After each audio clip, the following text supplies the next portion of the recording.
Welcome to another session into this investigation into diode lasers. What we're going to do is carry on with one of the things that we talked about in the last session, which is lenses and the way in which they focus or they don't focus. So here we are outside. It's a day in March, so it's a little bit windy, and also there's not very much sun in the sky. It's a bit cloudy. So in between the clouds, when I get a little bit of sunshine, and of course it's fairly weak sunshine, that weak sunshine produces parallel rays that pass onto this lens. And what we're going to try and do is to show you how this lens can damage this piece of black material. Black is a material, if you remember, which absorbs energy. Oh dear, I just see a few spots of rain. But on the other hand, look, the sun is coming out, and can you see what we're doing? Look, when I focus that in, it's burning, it's absorbing the energy. I've masked off the centre of my lens with a 6mm. But look, I can still burn the card in between the raindrops. Yeah, the sun is disappearing now, so it's lost its strength. The camera may well be showing that as quite a big blob. But on the script, but on this piece of black card, it's only about 1mm diameter or less. Now we've got a 12mm obstruction in this 50mm diameter lens. So that's a fairly substantial part of the lens that we've removed from the focusing equation. Now we haven't got any sunlight yet.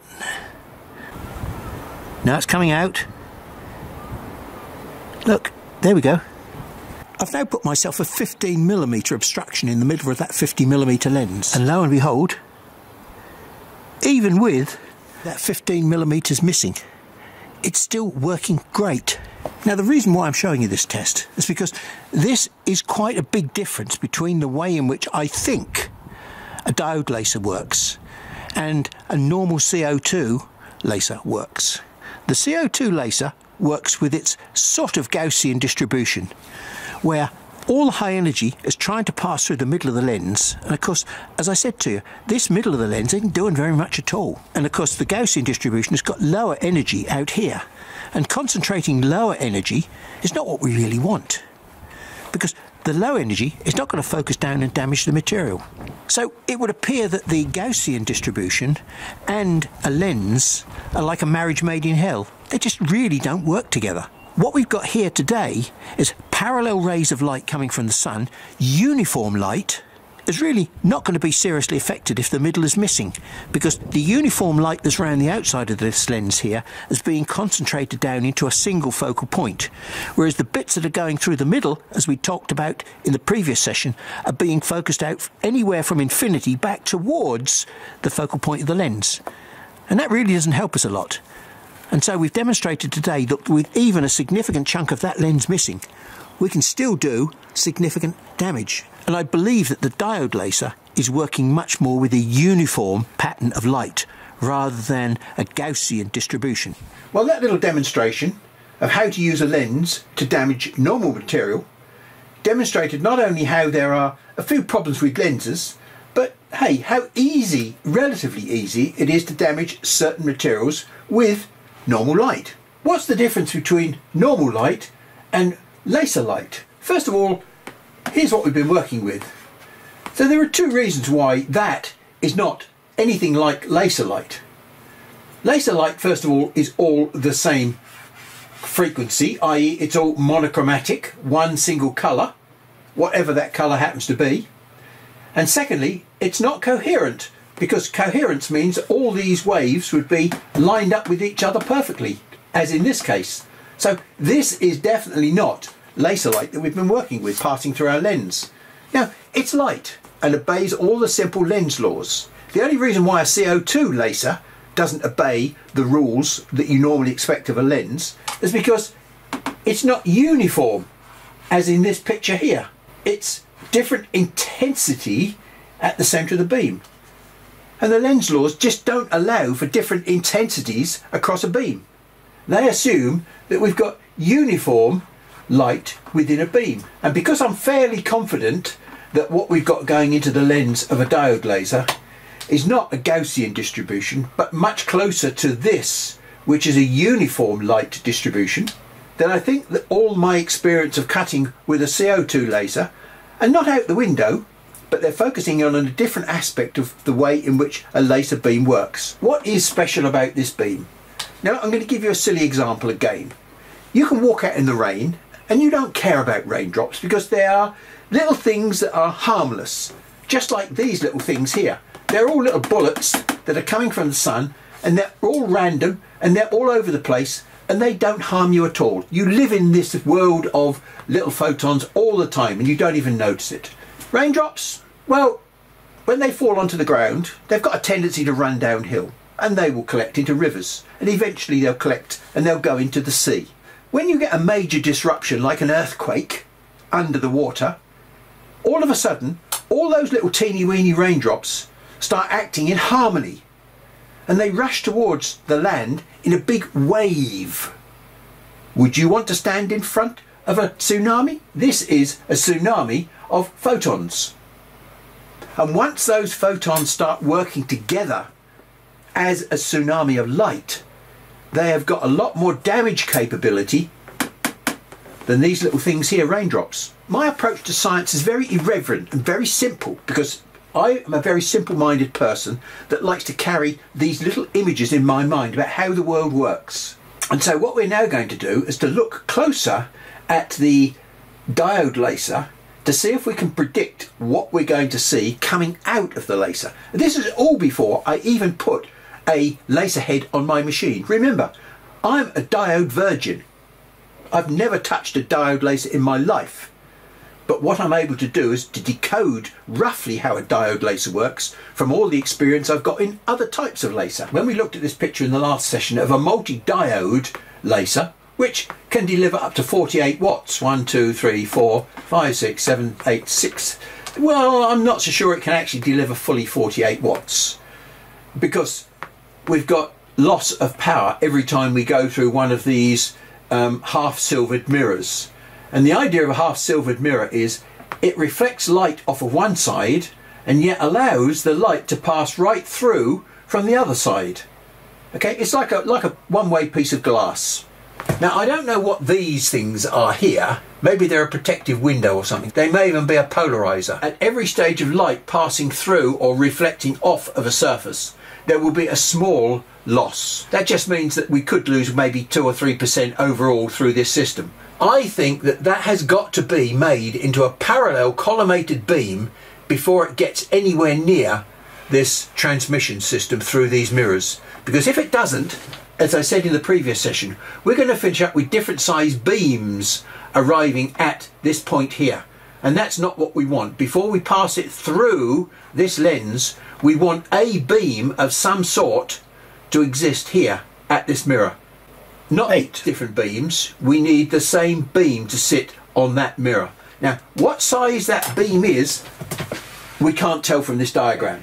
It gives the impression it's a very small beam, because, hey, that's what you get out of the system, a very small beam. But as we've seen today, this is light passing through a lens, and there is very little refraction that takes place at the centre of a lens to cause any sort of focus. Maybe this is a very short focus lens which is being used just at the centre to produce quite a long focus beam from a short focus lens, in the same way that I described to you that the rays that are very close to the centre are going out towards infinity, but they're not working together. But in this instance, if we've got uniform light, maybe the situation is slightly different. We can work with the light right close to the centre. Now, the other thing that I can deduce from this diagram, and logically has got to happen, is we don't get a laser beam that comes out of here, adds to this 6 watts and becomes 12 watts, adds to this 6 watt and becomes 8 watts, adds to this 6 watts and becomes 24 watts before it hits this lens. No, we will finish up with 8 diode lasers that are outputting something like this. But diode laser 1 will look like that, but diode laser 2 will definitely not look like that added up here. It will be out of phase to this one. It'll still be coherent light, because that would require almost like winning the lottery to get the second diode laser to synchronize completely with the first diode laser. So what we shall have arriving at our lens is 8 diode laser beams of 6 watts. And that's where the magic starts to happen, because you've got to superimpose those diode laser beams on top of each other perfectly so that you can generate the net effect of 48 watts of power from 8 individual pieces of diode light. That seems to be the magic that's taking place inside this diode head. We don't have to worry about the synchronization of 8 lasers, because together, if they're half a wavelength out, if they're 3/4 of a wavelength out relative to each other, it really doesn't matter. What it's going to hit, which are the molecules, are not going to know. They're still going to be bashed by equivalent of 48 watts of power. So what we've now got to do is consider what happens at the point when we hit that lens, that internal lens system, before it comes out into the real world. As I mentioned before, I'm totally convinced at this point here, where the beam comes out of the diode laser itself, it has already been collimated and turned into a parallel beam. I can't say at what size that beam is. My guess is, and it is nothing more than a guess, that it has to be round about 3 or 4 millimeters diameter by the time it gets down to here.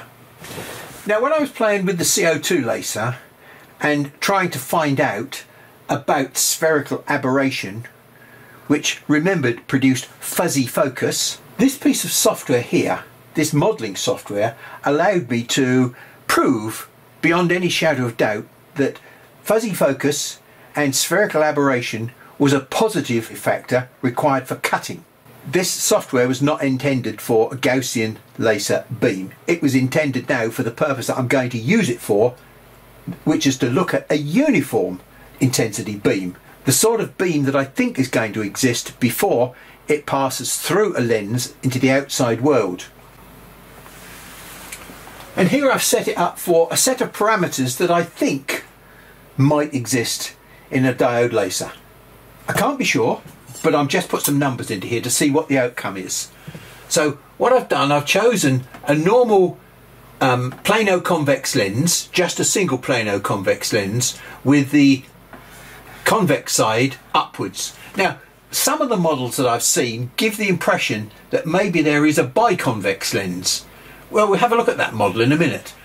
But we've chosen a radius here of 72 millimeters, which is a sort of spherical radius that you would expect to find maybe on a 2-inch lens, 2-inch focal length lens. And then we've got a lens thickness of maybe 3 millimeters. We've got a diameter. Well, it can't be very big because the whole system is not very big. So I've assumed the diameter of the lens is about 12.7 millimeters diameter.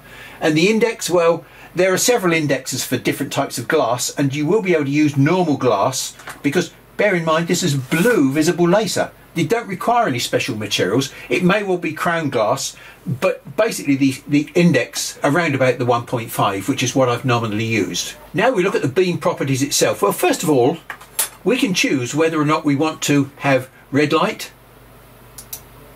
green light, or blue light. So we'll use blue light, obviously. The number of rays, well, I've set that to 25, but it doesn't matter because the rays are so close together you can't actually discern them, okay? And the diameter of the beam, what did I just guess at? 3 millimeters, 4 millimeters?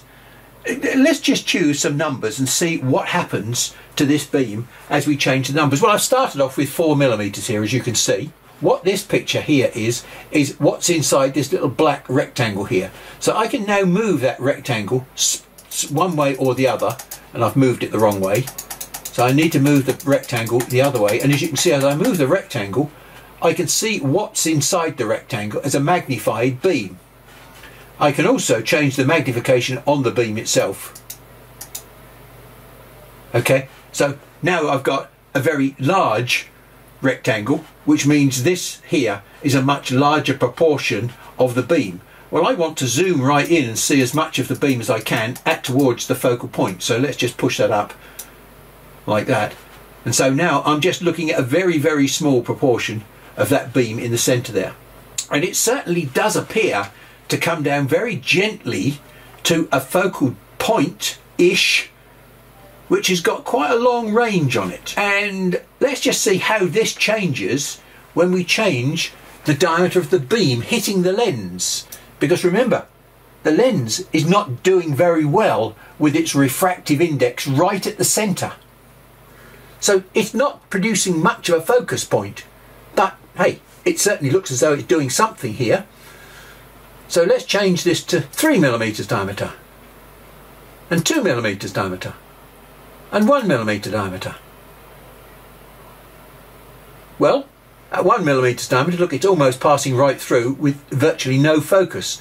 As we increase the beam diameter to maybe 2, 3, 4, 5, 6, you can see what's happening.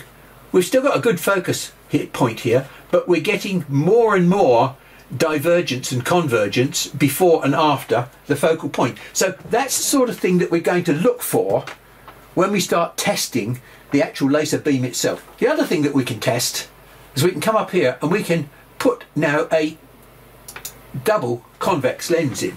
They're both 2-inch lenses, so now we can see our rays, and let's just take a look at what effect that has. With a biconvex lens we get a focal point which looks as though, first of all, it might be larger than it was previously in terms of diameter, the spot size at the centre there, and certainly it isn't as long a depth of field. People often talk about depth of field when you talk about a laser beam, but there isn't such a thing as a depth of field. Depth of field is all to do with images. You can have an acceptable quality image that doesn't look fuzzy within a certain depth of field. We're not interested in fuzzy images, we're interested in cutting material with a certain energy density at this sharpest point. So there we go. Look, I've already found out quite a lot about the diode laser head, and I've not even opened up one or tested it at the moment. But we've got a lot to look at now, and we can determine a lot from the shape of the beam that we see coming out the end.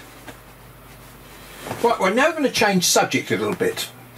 I'm sure we've all heard the old saying, it's not what you've got, but what you can do with it that really matters.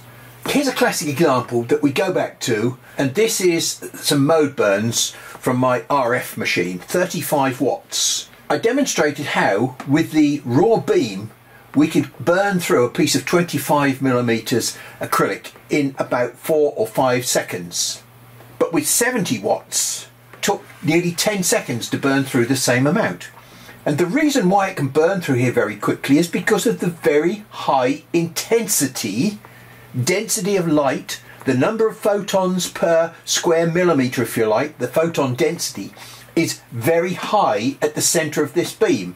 If the photon density at the centre of the beam is low, it means we're going to move through the material in a slower manner. This one is 100mm further down the beam, and look, it's already grown, because remember, an RF beam grows at the rate of around about 7 or 8mm per metre. Well, the beam has grown, but because the beam has grown with the same amount of power, remember the rubber glove experiment? We've got the same volume, the same power, but it's in a bigger diameter. So that means the intensity is lower, and in the same amount of time, look, we can't do as much damage, and the shape of the beam is different. And here we are around about a metre away. This is after we've actually put this through a beam expander. So the beam expander is supposed to keep the beam roughly the same size. We could ignore this bit over here and we could take a look at just this bit here, because this is the main beam. And I suppose from there and there, you know, about a metre difference in distance, the beam is more or less the same size. But look what's happened to the energy density. Because the beam expander has messed around with the Gaussian distribution, you no longer have this very, very sharp, high central intensity. The energy density in the beam has now decreased here, and look, it's completely dissipated here. With this is still 70 watts, but it's spread over a large area in a much different way. This is now just a little molehill, this is not a mountain. The point I'm really making here and want to reinforce is the thing that damages material and allows you to cut the material is intensity.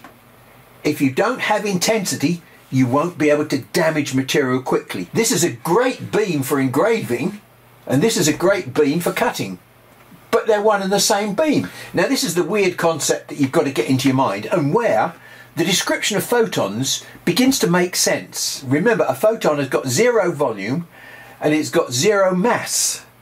So it means you can squeeze millions and millions and billions and trillions of photons into exactly the same spot in space. They do not interfere with each other.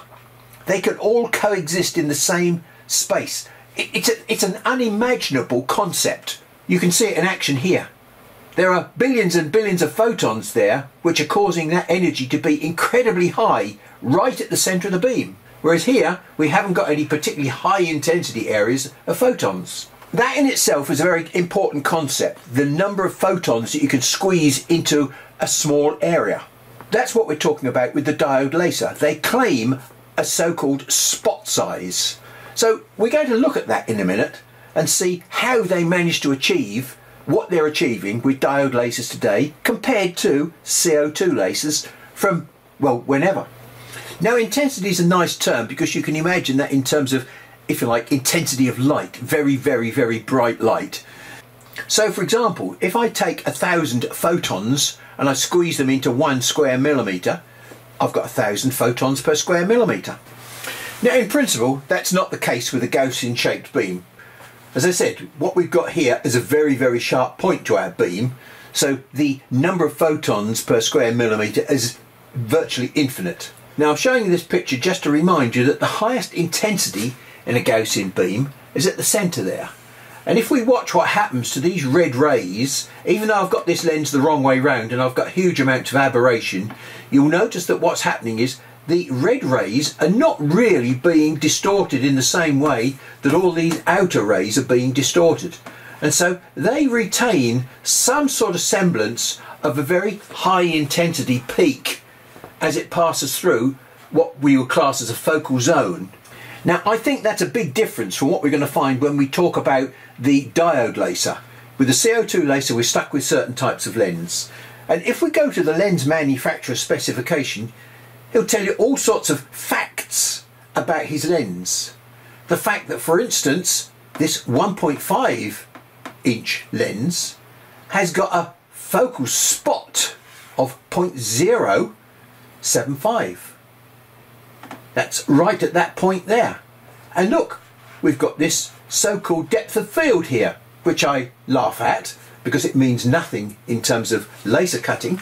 But in terms of a camera, which all these lenses could be used for, imaging through a telescope or a microscope, we're not using this for imaging, we're using this for concentrating the intensity of light to do damage at that point just there. The manufacturer of the lenses tells you one thing, and that is that we've got a spot size for a 1.5 inch lens of 0.075. Now, when you look at this diagram here, it looks as though right at that point there, we've got 0, the focal point.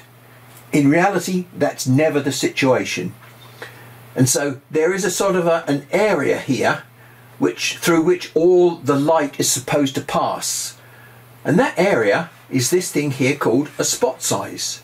So technically, the manufacturer of that lens, if I put my laser beam through that lens, I shall finish up with a spot size of 0.075 because that's what he's promised me. We've got the same 1.5 inch lens and we're going to put a 70 watt beam through it. A Gaussian beam, remember, which is not uniform light. It's got a very high intensity at the centre of the beam. Technically, if there is a spot size that the lens manufacturer promises me, which is 0.075, if I just expose this piece of card to that beam, first of all I get a little hole in the middle there, which is caused by the very, very high intensity spike at the centre of the beam, a huge number of photons per square millimetre, and then as the photons per square millimetre drops down, it does less and less damage, and I finish up with scorching. Instead of 2 milliseconds of exposure time, I expose for 20 milliseconds. Look, the hole has grown bigger. So, hang on, what about this 0.075 promise that the manufacturer made me? This is now somewhere in the region of about a millimetre diameter almost. Now, you will remember back to that picture there where I showed you that the laser beam coming out of a diode laser, although it's a Gaussian distribution, it's very elliptical. So let's just jump forward to a manufacturer's specification sheet. And here we are, look, we've got that same IKEA. You say tomatoes, I say tomatoes. I've got no idea how it's pronounced. And if we take a look here, you'll see that it says spot size 0.08 by 0.1. So it may be a rectangle, it may be an oval. They don't tell me here what the actual shape is. Here we are, same company, IKEA. They've upped the ante now, and we've moved from a 48 to a 70 watt laser. So here we've got 14 5-watt units to hopefully create 70 watts of output power. Now, I'm a little bit sceptical as to whether or not it actually gives 70 watts of output power, because we've got definitely losses through all these optical paths. The previous example, they may well have had trouble aligning 8 mirrors into exactly the same spot on that lens just there. Now they've got 14 to align on the same lens. And so here they are, look, they're claiming higher laser power, smaller laser spot. Smaller laser spot than what? Their previous model? The sun? It's a bit vague. Let's go and have a look at the specification and see what's actually happening, should we? So now our spot size is 0.15 by 0.2, which is bigger than the previous machine for 70 watts, and 0.1 by 0.15 at 35 watts. So I think we need to stop for a few seconds and just have a quick look at the energy density calculations. In other words, the photons per unit area. Wow, are those numbers really true? You could call this intensity, you could call this photons per square millimetre. Basically, we've taken our 24 watts and we tried to find out what the watts per square millimetre would be. We get a maximum power density of 3,200 watts per square millimetre. When we move on to the 70 watt unit, which is supposedly more powerful, the energy density drops off by a third. Must be something wrong there, surely. I must be doing my maths wrong. I put in a dummy across the bottom here. Look, 100 watts. If I put 100 watts into 1 square millimetre, I'm going to finish up with 100 watts per square millimetre. If instead I squeeze those 100 watts into 0.1 by 0.1, which is 100th of the area, I'm going to finish up with 100 times more density. Instead of 100, I've got 10,000, which is 100 times more density. So it looks as though my maths are perfectly okay. As I said, I was a bit suspicious when they said, you know, super small spot. At the end of the day, energy density is what it is. You can't damage material if you don't have the intensity. So in this case, bigger is not necessarily better. Here we're supposed to be cutting 28mm thick acrylic in one pass. We don't know how quickly it's doing it. And the other thing is, yes, it is 28mm acrylic, but this is 28mm black acrylic. It doesn't cut 28mm clear acrylic or probably any other colour acrylic. Again, a little bit of marketing deception. I'm interested in all sorts of things that I see in this picture here. Look, there's a strange line along there which I don't understand. I look at these surfaces here and see this is a bit like an aero bar. Lots and lots of bubbles on the surface. Well, acrylic doesn't bubble unless it's boiled. Remember what I said to you about acrylic? It's got some strange properties. It turns to liquid at 160 degrees C and it actually boils just like water. And then it vaporizes here. So this looks like vaporization, but this looks like boiling. So one would assume that the focal point here has been set roughly to halfway through the material. This looks like a straight edge here and here. You're not seeing what the shape of this face is. This is very untypical of a piece of cut acrylic. This would normally be a mirror polished finish because of the liquefied surface cooling behind the cut. So there's some really strange properties on here which I don't understand, and I should be interested to do some of this cutting to find out exactly what's going on. When the diode beam is generated by its little chip, it diverges at an alarming rate, and also it has a really strange elliptical shape which has got Gaussian properties. It has to be collimated into a parallel beam before it can be sent through all of the mirrors and lens in the diode head. You've also seen me using a beam expander on the very thin RF beam. Now, a beam expander and a collimator are basically one and the same element. And if you go to the Edmunds Optics website, as I'm at the moment, you'll see that there are two types of beam expander. One was invented by Kepler and the other was invented by Galileo. Both of them were 16th century scientists that worked on telescopes. You can make a beam parallel, but to make a beam parallel you have to make it bigger. But as I've demonstrated with many weeks of work, making the beam bigger with a beam expander also destroys the Gaussian intensity pattern within the beam. So what actually exits the collimator and expander is a non-Gaussian distribution beam, i.e. it's pretty flat, anticipating what the diode laser beam might look like when it arrives at the surface of the material. Here we've got a spot of 0.2 millimeters diameter. I know the diode laser is probably going to be a rectangle or a square, but let's be generous about it and assume that it is a circle. What's likely to be at the surface of the material is an intensity profile that looks like this, i.e. it's going to probably cut into the material more like a milling cutter or a drill, rather than the very sharp pinprick that's going to be caused by a Gaussian distribution. This power in here, 70 watts, matches the area here of 70 watts for the diode beam. And as you can see, there is no comparison. This beam here will always beat the diode beam, because if you want to increase the intensity of the diode beam, i.e. you want to force this level up, you've got to put more power into it. And if you put more power into this beam, it will go even higher and sharper. So you will never be able to match a Gaussian CO2 beam with a diode beam. And as we demonstrated in this little comparison table here, the 70 watt diode has got less intensity in terms of watts per square millimeter than the 48 watt diode. So throwing power at it does not necessarily increase the intensity or the energy density within the beam. I want to just show you a little video of the effect that this distribution has when it comes to cutting. You will never be able to see this with a diode laser. You just haven't got the clear acrylic material to watch what's happening.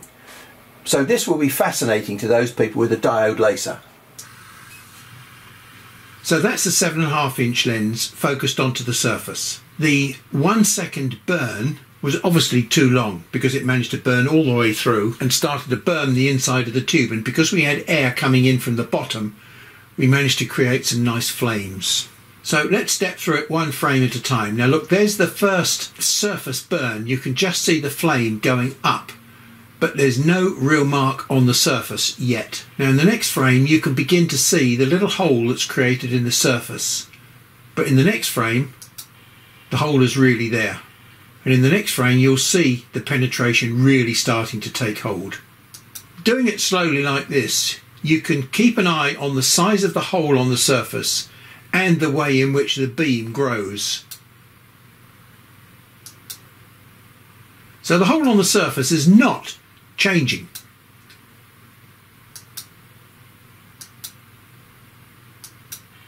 Got to a point now where, preceding the light beam, we've got a gassy problem, because the beam is trying to run off from a straight line. And we all know that light travels in straight lines, so that cannot be possible. Look at the curl on the end. But you'll notice that as it goes down, that curl straightens up, and we finish up with a straight line behind it. But keep an eye on the top. I think you can see we've got a slight amount of conical growth taking place just up here. But it's difficult to see because we're looking through the top surface of the material as well.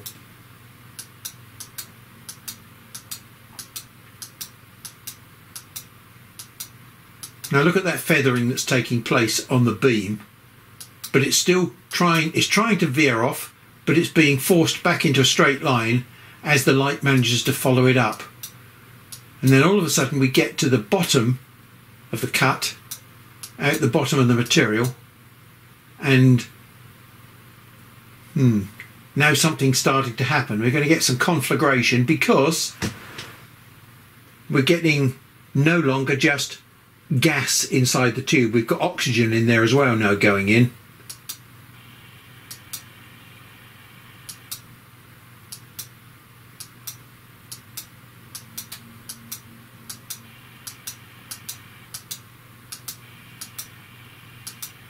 And there we go. I'm now changing it to half a second, and there's our just initial starting flame. Little mark on the surface, and then a full mark on the surface. Now that mark is not going to change diameter, so that's like an entry wound, and it remains that size. That's the point where all the energy is passing through.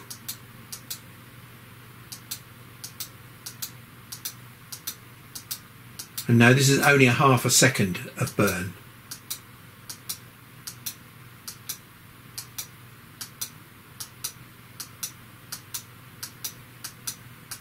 And that's it. Bear in mind that's a 7.5 inch lens, which everybody tells me should have a big spot size.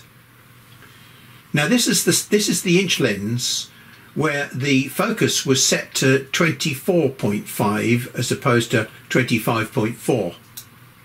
And there's our first penetration. Now it's a very, very small mark, very, very small wound, but very quickly it starts to open up.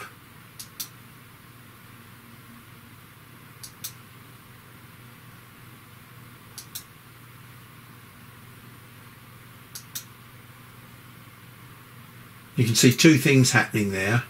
Number one, we've got some gas that's trying to run away, and number two, we've got some ballooning starting to occur, but we've still got a very, very small entry wound.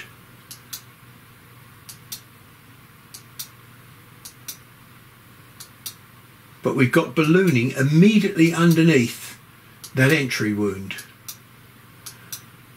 And that's what's creating a very large looking beam.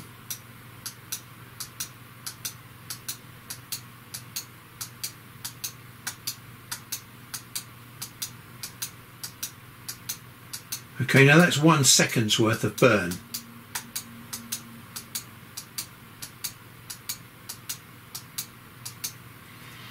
I then turn the lens over. Again, a very small entry point.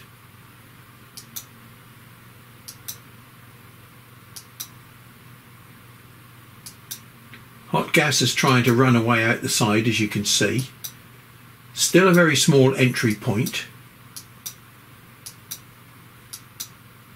But we've got nowhere near the effect of the divergent beams.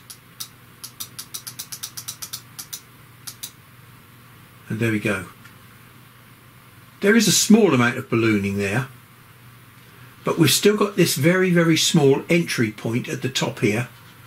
Smaller than what it was here, but still we don't get the penetration that we managed to get here with the 7.5 inch lens. So thank you very much for your time and your patience working through this session.